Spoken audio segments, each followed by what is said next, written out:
All right, looks like we are live. Let's dive into it. So, as I had alluded to earlier on my Instagram, I think I might have talked about it on the YouTube channel as well. Regardless, 3 times a week, full body conjugate. This is where my own training is headed. I just find that right now, 4 times a week, I'm not really focused in my workouts. There's a lot of unnecessary movement, and half the time I'm skipping exercises. There's just no intent, no intensity, so the quality of the workouts is lower, and I've got outside of workout things that I need to spend a little more energy on. And that's the idea behind the second word in the fancy tagline of crossing the Rubicon Tacitus.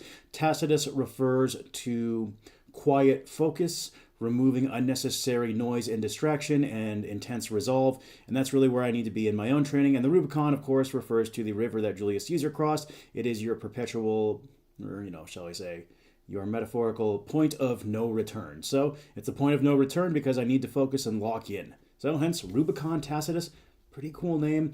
I'm kind of thinking about calling all the 3 times a week full body conjugate programs a type of Tacitus conjugate. You got to have your own branding, right? Sounds cool. But anyways, let's go ahead and dive into it a little bit further. So, bit more situation report here myself. I've been a power lifter, a strongman, and a power builder, so just focused on physique style things. As the years have gone by, I've trained 4 days a week for almost all of that time. However, right now, I just think the idea of 3 days a week sounds so nice, as well as switching over to a full body style of training, but we're going to keep it conjugate as well. So how I'm going to go about doing it is I'm going to have 2 max effort days and then 1 full body dynamic effort day. So day 1 is lower max effort and then full body accessories. Day 2 is full body dynamic effort, so there'll be both a lower and upper body dynamic movement coupled with full body accessories. Then day 3, I'm going to do an upper max effort movement and then more accessories, full body. And I like this too because if you look at how this is split up, day 1, I get to be focused in on my deadlift as well as my static pressing strength, be it overhead or horizontal like a bench press. Then day 2, this is more of a strongman focused day, athleticism, moving quickly, moving explosively. And then in day 3, that's the power building day. So this is the day that I'm chasing a good pump and really feeling the burn in those muscles. And then I have the weekend to recover before I go back to my heaviest training day. And for me, I like this split a lot. It makes a lot of sense because the days allow me to each chase something with intent and focus because they're semi-compartmentalized, but then they also have transference and they help one another out without too much fatigue carrying from session to session as a result of that. Now, how day 1 is going to look is I'm going to do my max effort deadlift. Could be a 3, 2, or 1 rep max, might be higher reps. Again, what I'm showing you today is a template, not necessarily my exact program blow for blow. And then after the max effort deadlift, right now I'm going to do an axle board press versus chains to help really overload my triceps. Also, this variation with a slightly shorter stroke, that's going to keep me from using as much pec. That way my pecs are not tight before I go into the log overhead press on my second day of training. Then after the axle board press, we're going to do a half kneeling landmine press. This is one of those best bang for the buck supplemental pressing movements. Really stable, good resistance curve. You can pile a lot of weight on here. It's a fun exercise all around, and I like landmine work. Then we're going to do a dumbbell incline chest supported row, some sort of sandbag carry work, and then I'm going to finish off with rolling tricep extensions. And the reason why I have sandbag carries in on this day is I'm going to be wearing flat shoes in between the horizontal pressing and the deadlifting, so that way I don't have to change my shoes. It's just one less thing to deal with. If I can move the session a little bit more efficiently, a little more quickly, I like that. Again, I'm just at that point right now where efficient workouts sound really nice. And with a setup like this too, let's say I hit my max effort deadlift, if I'm going and resting before my back down sets, I can start warming up on the bench because I have the ability to do so with where I'm sequestered. Now, my second day, this is all about acceleration, getting in touch with my inner strongman, improving that athleticism. So I'm going to start with a front squat versus chains, which in my opinion is one of the probably top 5 squat variations for the strongman athlete. I'm going to keep it pretty light. Again, we're focused on acceleration and speed, not necessarily overload. Then I'm going to do a log power clean to push press. Now, the reason I'm opting for the log power clean, I talked about it on my Instagram. It's a little less lower body fatigue and also works the upper back and forces me to be more intensive and explosive with my triple extension. And it'll also keep me from trying to go too heavy on the push press to keep this truly dynamic effort. And if I'm having a good day, a few fatigue signals are never a bad idea because they're not going to come at a big cost. Then after that, some sled drags or walking lunges, depending on what I have available, what the weather is like. Might have to be Bulgarian split squats in that situation. Keep it semi-flexible. I'm going to work sandbag to shoulder thereafter.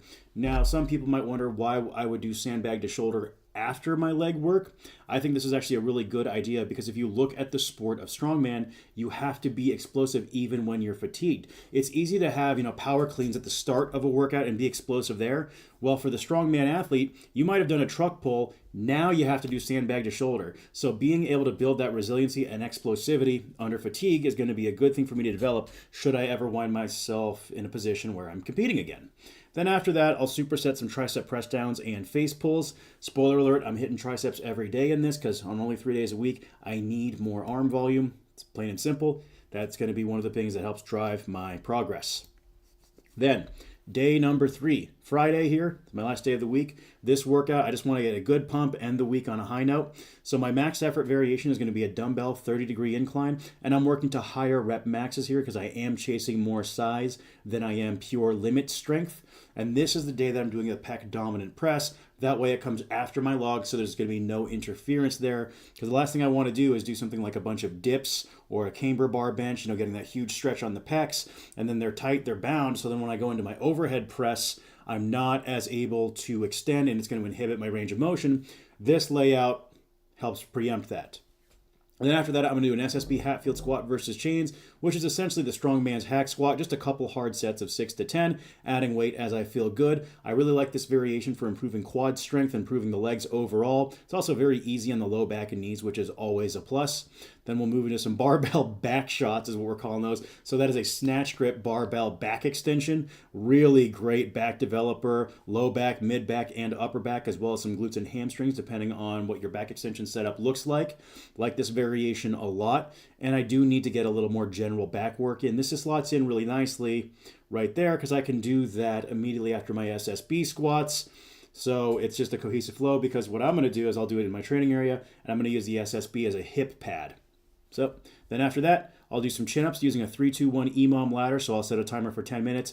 At the top of minute 1, 4, and so on and so forth. I'll do 3. Then on minutes 2, 4, 6, I'll do 2. Then on minutes 3, 6, 9, for my math anyways, I'll do 1, so on and so forth. So 3, 2, 1, 3, 2, 1, 3, 2, 1, 3.